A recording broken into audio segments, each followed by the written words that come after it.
Opposition says, experts say that inflation and lack of jobs is hurting the poor.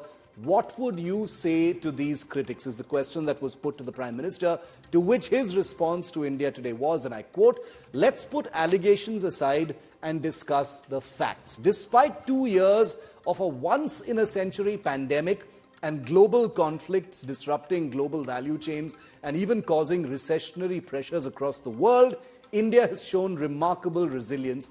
Despite heavy odds, global crises, supply chain breakdowns, and geopolitical tensions impacting global prices of basic items, average inflation from 2014-2015 to 2023-24 till November was only 5.1% compared to 8.2% during the previous 10 years, that is 2004 to 2014.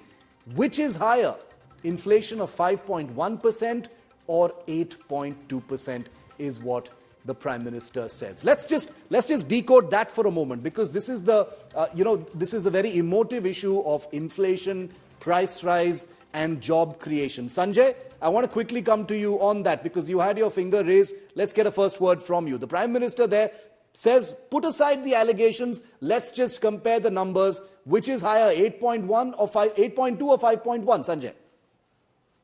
Well, Shiv, let me tell the Prime Minister, because I hope he's watching your program right now. He will do so later. Inflation and growth have to be talked concurrently. Okay. Now he's dodging the real fundamental issue, because when you look at the UPA's track record, he talks of COVID.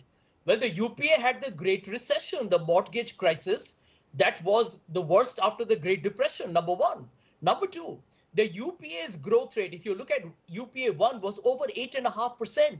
This government, and this is, by the way, in the old GDP calculation method. So there is no comparison between the GDP growth during UPA 1 and UPA 2, although the last 2 years were not very good. Yet the government of Mr. Modi inherited a 6.4% GDP in 2014. Okay. And in the last 5 years, they were giving you 3.5%. Number two, I think somebody mentioned about the 5 trillion economy. Let me tell you straight why that is such a huge smoke screen. Simple arithmetic, anybody can calculate that. If at 3.75 trillion, to get to 5 trillion, you need just 10% nominal growth, Shiv.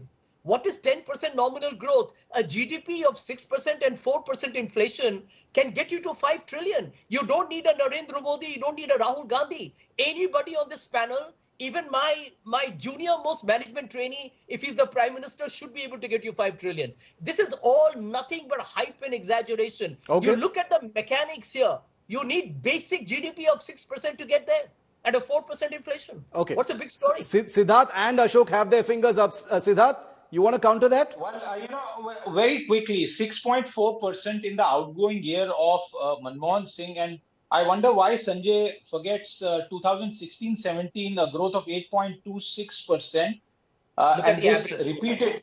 Now, I didn't interrupt you, Sanjay. And if you look at inflation, it's very clear. And I have all those numbers here with me, Shiv. But to save on time, from a 9.4% inflation inherited from Manmohan Singh to 6.6%, including the shock years. But the larger point is, as far as looking at an average post-COVID or trying to compare it with 2008, which was a huge deflationary shock and did not follow with a supply shock, as we have seen, is plain wrong economics. So, we can discuss politics, but that's not the correct answer.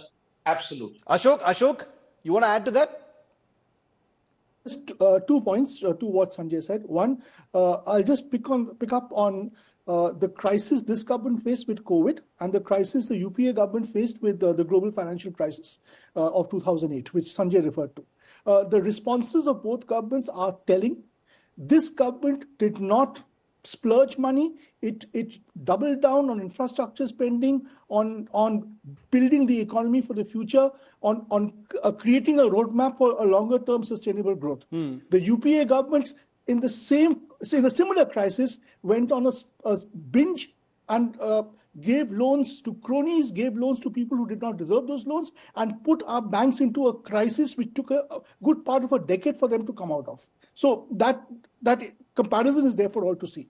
The second point. Shiv, a quick rejoinder. Yes, Sanjay. A quick Just rejoinder. I'll come to you, Sanjay. I'll come to you. Look, can I finish, Sanjay, please? I have not interrupted you. Let me finish, please.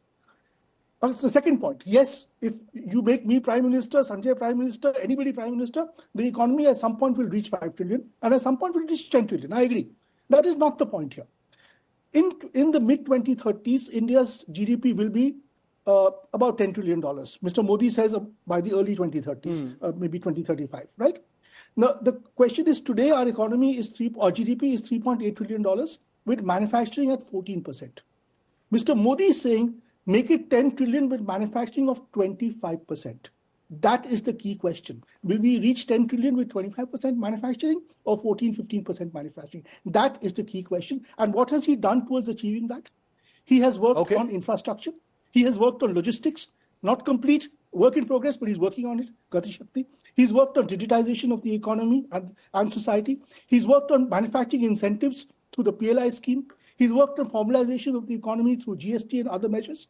He's worked on foreign policy and diplomacy leading to technology partnerships with countries that can contribute to our manufacturing, especially in defense and electronics and semiconductors, such as the US and Japan. This is the long-term plan he's working towards. Sanjay, I'll come to you in just a moment. I just wanted to broaden a little bit because we've got a little bit more on economy.